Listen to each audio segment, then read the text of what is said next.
paper, it is with you. Paper is the best app in the world.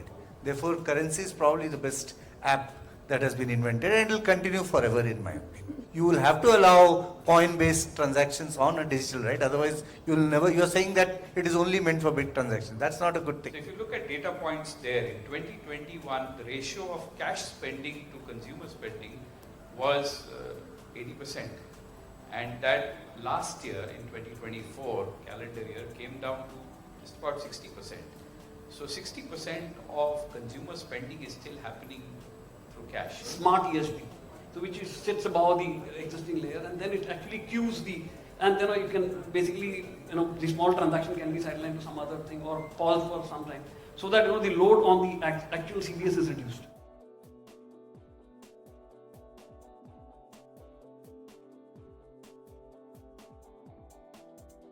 This is basically as a push for cashless society gains momentum, driven by financial institutions, regulators and governments. Are we overlooking the importance and benefits of cash? Can merchants legally refuse cash, which is a legal tender? And what are the implications this may have for financial inclusion as well as customer choice? Okay, I'll try and address this. I think in India the statement was cash is king.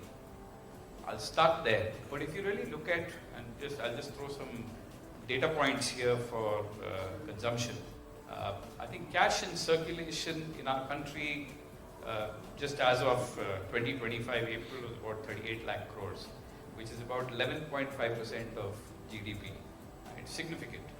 But that probably doesn't make sense to people sitting in this room. What may make sense is what is the composition of cash, or what is the cash spending to consumer spending that is happening, and that's significant.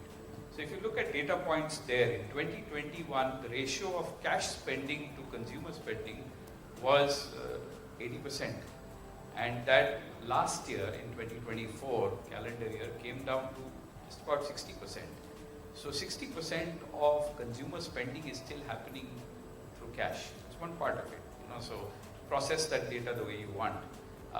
Having said that, since we're in the business of financial inclusion, and we come across a whole host of customers who bring cash to the outlet, right? Payment banks thrive on a model of PC network, which is the business correspondent networks, where Kirana stores accept cash, and you've got a whole host of migrant population wanting to transfer money from one place to the other. I think the world today is trying to embrace digital. So he comes to the outlet, gives, whether it is 3,000, 4,000 rupees that he wants to send to his near and dear as a migrant worker, probably a carpenter or a plumber somewhere working, or in a construction worker sending money to his near and dear ones, still uses cash, right? That aside, if you look at the urban population, there are still the elderly who still are a little wary about digital and the use of digital for banking purposes. They still use cash, and cash continues, right? So I think, in my view, cash is the foundation. Digital payments is the future, but in a country like India, it is still embraced. You have to have solutions that manage both. From a merchant point of view, I think there's a lot, right? We've had instances or continued instances where zero MDR is applicable if you accept digital payments. But has that taken cash out of the equation? I just shared some statistics with you. It still hasn't, right? The digital payments will continue to increase. And merchants, will they it's a legal tender. I think merchants in India still prefer to take cash, right? And an Uber driver will still say, sir, can you pay me cash instead of paying it digitally, right? It's very common, I'm sure. Many in the room have witnessed that itself. So my view is, I think it's a balanced approach that probably needs to be addressed. And we have to create, you have to cater to the ecosystem, enable, the education of what digital payments can do, but also provide for cash acceptance. So balanced approach is what you're saying. Absolutely. And, the number of, the percentage of cash spending to consumer spending is actually a relevation. So we're all talking about the UPI numbers. We actually tend to ignore this number. Yes. So if we try to fast forward into the future and see what will happen, right? As we learned from We are at 60% cash. I think Scandinavia, Sweden is at around 5% cash right now. So I think 30, 40 years into the future, we may reach there or we may not. I mean, but the point is, even in Scandinavia, they are not planning to remove cash anytime. While it will be 95 will become 98, but it will never become, that cash will never become zero.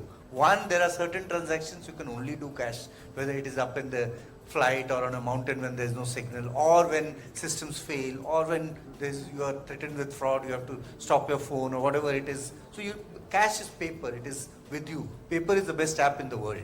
Therefore, currency is probably the best app that has been invented, and it will continue forever in my opinion. Unlikely to just touch zero. Yeah, that was like a tangent. Calculus. Yeah, just to add an interesting anecdote, while this is not India, I was doing a restructuring for bank, branch restructuring. One of the funny things that was in that bank in Malaysia was, end of the day, there were these merchants with kirana stores and all. They will come with a bottle full of coins, and they'll go to the ATM and just invert it, and the ATM will take a round number, then there will be small change left. Then they'll stand in the queue, eat the very clerk's time, and for just a small coin, they're spending 15 minutes, so it's not going to die.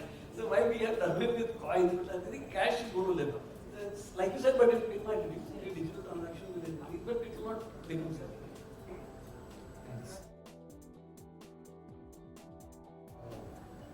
With banks facing significant server load from high volumes of low value transactions, example rupee 1 to 5, what strategies would you recommend to offload or efficiently manage these transactions, ensuring scalability and cost effectiveness, especially leveraging fintech partnerships? I think you said 1 to 5 rupee. I think it is not that low, but yeah, 20, 25 rupees. In that range, there would be a lot of transactions, especially during IPL matches and fantasy betting and stuff like that. So I think in that range, there are a lot of transactions. So the answer to this question probably lies in the question itself. How do you reduce server load? By ensuring that the transaction doesn't reach the server. So I think UPI has the UPI Lite feature, and similar things can be replicated wherever load comes up. You basically keep a small amount of money in your local it's actually the money is still kept probably on the server, but you have the ability to track it for small value and then synchronize at the end of the day or whatever frequency that is determined. That way these small transactions won't hit, and it's the small transactions that hurt because the many can come in a very short period of time. So you recommending a tech approach rather than a pricing or a model approach? No, I think it's a great thing that if you want to make cash go towards zero, you will have to allow coin-based transactions on a digital, right? Otherwise, you're saying that it is only meant for big transactions. That's not a good thing.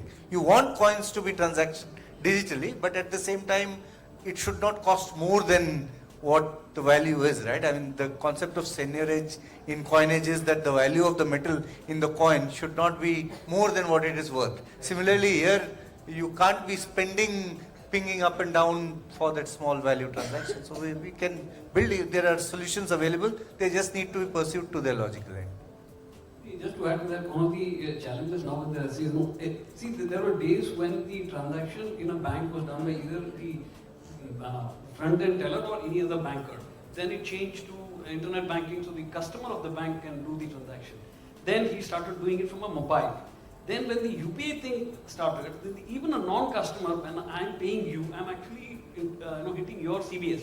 So that volume, for example, $1 billion sale in Amazon, and it just floods. If suppose it's on 1st or 31st, then there's a month end or a quarter end, and that coupled with this kind of a thing, then there's these, you can't manage your server load, everything. You can't size it. You can't go say, I will size it 10x. The board will never approve those kind of investment or hardware or network. So the best thing is now some of these things are being tried by the software vendors. It's called a smart ESP, so which sits above the existing layer, and then it actually queues and then you can basically, the small transaction can be sidelined to some other thing or pause for some time, so that the load on the actual CDS is reduced. So these are things being tried out. I mean, I think we are still far away from the ideal situation, but I think people are thinking on those lines. Basically, sort of bundling and prioritization. Yeah, a middleware, which is a smart ESP, which basically controls the flow and the queuing of the transaction into the CDS.